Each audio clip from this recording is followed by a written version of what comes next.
Hey people, it's nice talking. Now this is from BBC.co.uk. Coronavirus lockdown, Nigerians cautious as restrictions eased in Lagos and Abuja. In Nigeria, some businesses have reopened on the first working day after the easing of a lockdown imposed on key urban areas in a bid to restart Africa's largest economy. But the main Doctors Association described the move as very premature. In the commercial hub, Lagos, traffic jams were absent, indicating that many were remaining indoors. Last week, President Muhammadu Buhari said the measures imposed a very heavy economic cost. The lockdown began 5 weeks ago to contain the spread of coronavirus. As many in the big cities live a hand-to-mouth existence, the restrictions led to fears that it could leave people hungry as it cut off their means to earn money. Nigeria is one of several African countries beginning to loosen restrictions. Egypt, Rwanda, South Africa, and Tunisia have also relaxed their coronavirus lockdowns. What could happen to the economy? The country's economy is also predicted to suffer because of a collapse in the oil price. Standard Chartered Bank has forecast that in light of the impact of coronavirus, Nigeria's economy will only grow by 0.2% this year. It previously forecasted 2.5% growth. In Lagos, as well as the absence of the city's traffic jams, there are also fewer of the city's famous yellow public buses plying their routes. The bus stops, which are normally bustling with commuters, had a few stranded passengers who then tried to cram onto any vehicles that stopped. The lockdown imposed on 30th March in Lagos, neighbouring Ogun State in the capital Abuja, meant that many businesses were closed as people were required to stay indoors except for essential journeys. Markets were allowed to stay open for limited hours. Restrictions which were imposed later have also been eased in Kano State in the north, where an investigation is underway into reports of mass deaths. Supermarkets and some fruit and vegetable markets are allowed to open from 10 to 4 on Mondays and Thursdays to allow people to buy food and other basic necessities, according to a government statement. Why are people concerned about the easing? But some people have expressed concerns that the government's decision to ease restrictions has been premature, as the number of new coronavirus cases does not appear to be tailing off. Only the living can enjoy their money, said Joy Oguchukwu, who works with an auditing firm in Lagos, Victoria Island Business District.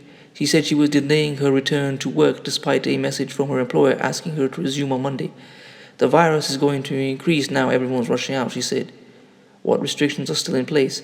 A ban on large gatherings is still in place, and there is a curfew between 8 and 6 a.m.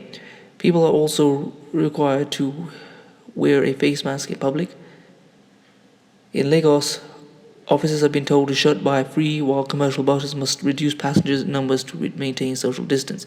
The government says this is the first phase of easing the lockdown, and the situation will be assessed in the next 2 weeks. Nigeria has so far recorded 2,558 cases of coronavirus, 87 deaths, and a population of some 200 million. What are doctors saying? Nigeria's medics have expressed disquiet over the loosening of restrictions. The main body, the Nigerian Medical Association, warned last week of a frightening scenario due to a lack of bed space, while the pace of a new infection seems to be growing. While another body, the Nigerian Union of Allied Health Professionals, said the deficit of health professionals and medical facilities would not be able to handle whatever upsurge that may arise due to the high incidence of community transmission.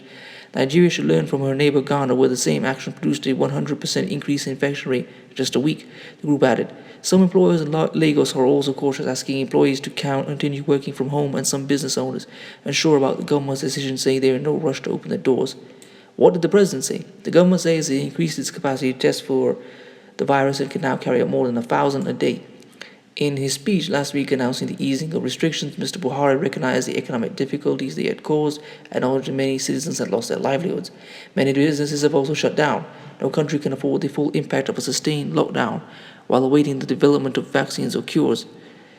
He said, the government have since revised its budget for the year, slashed its revenue projection by about 40%, and applying for emergency support from the International Monetary Fund. Here we go. And now they'll have to do certain things on behalf of the IMF and restructure their economy according to what they say. Like maybe sell off public utilities. Oh well, but it is on the ground that the hardship is being felt. More than 90% of the workforce are employed in the informal sector with no access to government support. Small companies have been hit hardest, and many have been forced to lay off staff with no help from the government. Only the country's very poorest households have received $54 to see them through the next 4 months. An assistant at a company that makes yogurt in Lagos who wanted to remain anonymous told the BBC they felt like a dream when she was told her services were no longer required. I broke down in tears because I don't know where to start, she said. She had searched for a job for several months before she got the work where she earned $52 a month. Many others have been told to take pay cuts to keep their jobs. Did people stick to the lockdown?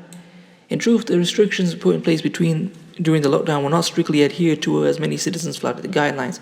Markets and shops were open, people went outdoors for exercise, and in some areas of Lagos where people live in close quarters, attempts at social distancing advised by the government were chaotic and abandoned after the first few days.